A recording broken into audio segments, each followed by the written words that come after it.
श्री स्वामी चरित्र सारामृत पारायण पद्धती. पारायण कधी करावे? श्रींच्या भक्तीला आणि सेवेला काळ वेळेचे बंधन नाही. तथापि पारायणासाठी सोमवार, गुरुवार आणि पर्वणीचा काळ उत्तम मानला जातो. दशमी, एकादशी आणि द्वादशी या तिथींना 3 दिवसांचे पारायण करावे. ज्यांना शक्य आहे त्यांनी एका बैठकीतच संपूर्ण पोथीचे वाचन करावे. आपली श्रद्धा, भक्ती आणि इच्छा यानुसार या संपूर्ण पोथीची 3, 7, 11 आणि 21 अशी पारायणे करावी. किंवा रोज एक अध्याय वाचला किंवा ऐकला तरीही चालेल.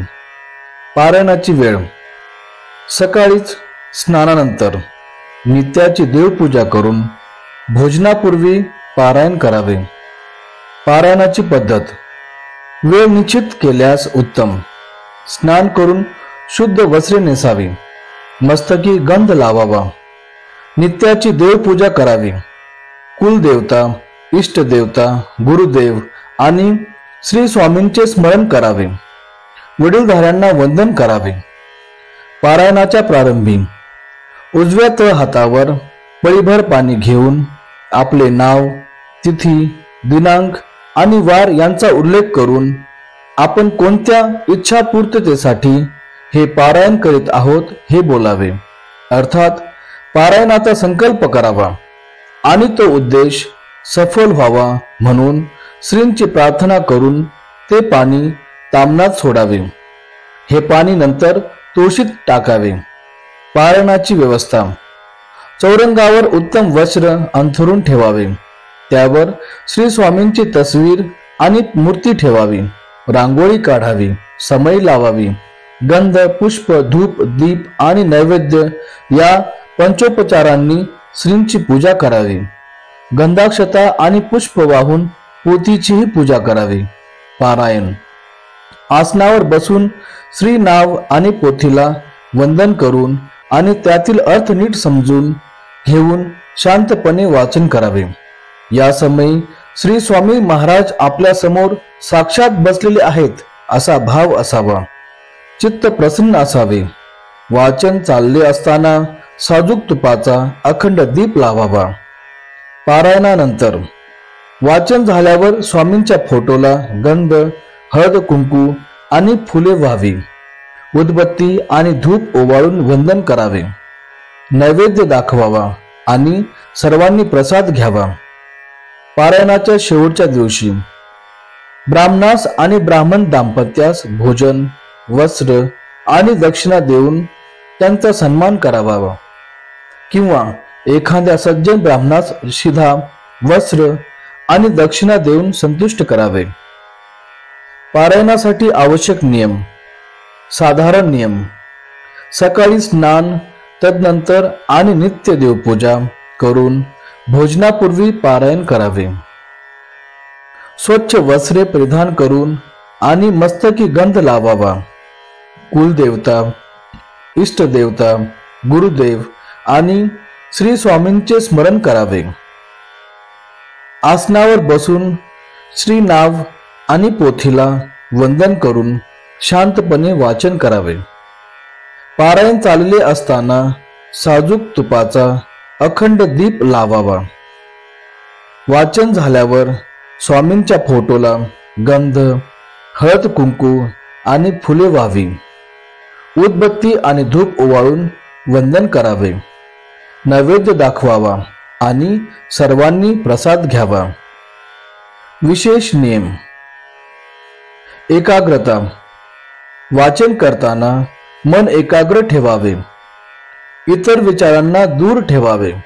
उच्चार: शब्दांचा उच्चार योग्य रीतीने करावा. अर्थ: वाचनाचा अर्थ समजून घेऊन त्याचा विचार करावा. भक्ती: पारायण करताना भक्तिभावाने वाचन करावे. श्रद्धा: पूर्ण श्रद्धा आणि विश्वासाने पारायण करावे. नित्य नियम: पारायण काळात सदाचाराने राहावे. ब्रह्मचर्य पाळावे. वादविवाद, भांडण, तंटे टाळावेत. श्रींचे नामस्मरण करावे. त्यांच्या चरित्रकथांचे आशय लक्षात घेऊन त्यावर चिंतन आणि आत्मपरीक्षण करावे. स्त्रियांनी पारायण करताना काय विशेष काळजी घ्यावी? मासिक पाळीच्या काळात स्त्रियांनी पारायण करणं टाळावं. जर पारायण चालू असेल आणि मासिक पाळी सुरू झाली तर पारायण थांबवा आणि शुद्धीकरणानंतर पुन्हा सुरू करा. या काळात श्री स्वामींच्या नामस्मरणावर आणि चरित्रकथांच्या वाचनावर लक्ष केंद्रित करा. पारायणाचे काय फायदे आहेत? श्री स्वामी चरित्र सारामृत पारायणाचे फलश्रुती. आध्यात्मिक उन्नती. पारायणामुळे मन शांत, प्रसन्न आणि एकाग्र होते. नकारात्मक विचारांपासून मुक्तता मिळवून सकारात्मक विचारसरणी विकसित होते. भक्ती, श्रद्धा आणि आत्मविश्वास वाढतो. आध्यात्मिक उन्नतीसाठी अनुकूल वातावरण निर्माण होते. जीवन सुधारणे. इच्छा पूर्ण होण्यास मदत होते. संकटावर विजय प्राप्ती आणि जीवनातील अडचणी दूर होतात. आरोग्य सुधारण्यास मदत होते. कुटुंबात सुख, समृद्धी आणि प्रेम भाव वाढतो. शिक्षण आणि व्यवसायात यश मिळवण्यासाठी मार्गदर्शन होते. व्यक्तिमत्व विकास. मनशांती आणि समाधान प्राप्त होते. क्षमाशीलता, सहनशीलता आणि सकारात्मक विचारसरणी विकसित होते.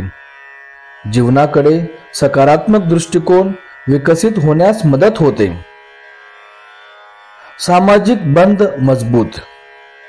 समाजात आदर आणि प्रतिष्ठा प्राप्त होते. बंधुभाव, प्रेम भावना आणि परोपकार वाढते. समाजासाठी योगदान देण्याची प्रेरणा मिळते. आरोग्य, शिक्षण, नोकरी, लग्न, मालमत्ता फलश्रुती मिळण्यासाठी किती दिवस पारायण करावे? रोग बरे होण्यासाठी 7 पारायण केल्याने रोग बरे होण्यास मदत होते. गंभीर आजारांमध्येही पारायणाचा लाभ मिळू शकतो. श्रद्धा आणि आत्मविश्वासाने पारायण केल्याने रोगमुक्तीची शक्यता वाढते. शिक्षण प्रगतीसाठी 7 पारायण केल्याने शिक्षणात प्रगती होते. एकाग्रता आणि स्मरणशक्ती वाढण्यास मदत होते. अभ्यासात यश मिळण्यासाठी मार्गदर्शन होते. विवाह आणि नोकरीसाठी 1 पारायण केल्याने विवाह आणि नोकरी मिळण्यास मदत होते. योग्य आणि सुयोग्य जीवनसाथी मिळण्याची शक्यता वाढते.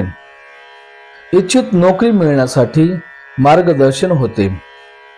स्थावर मालमत्तेच्या कामांसाठी 7 पारायण केल्याने स्थावर मालमत्तेच्या कामामध्ये यश मिळते. मालमत्ता खरेदी, विक्री आणि भाड्याने देण्यासंबंधी अडचणी दूर होतात. मालमत्तेच्या विवादामध्ये न्याय मिळण्यास मदत होते. लहान मुलांसाठी पारायणाचे फायदे. एकाग्रता आणि स्मरणशक्ती वाढते. पारायण करताना मुलांना शांत बसून वाचन करावे लागते.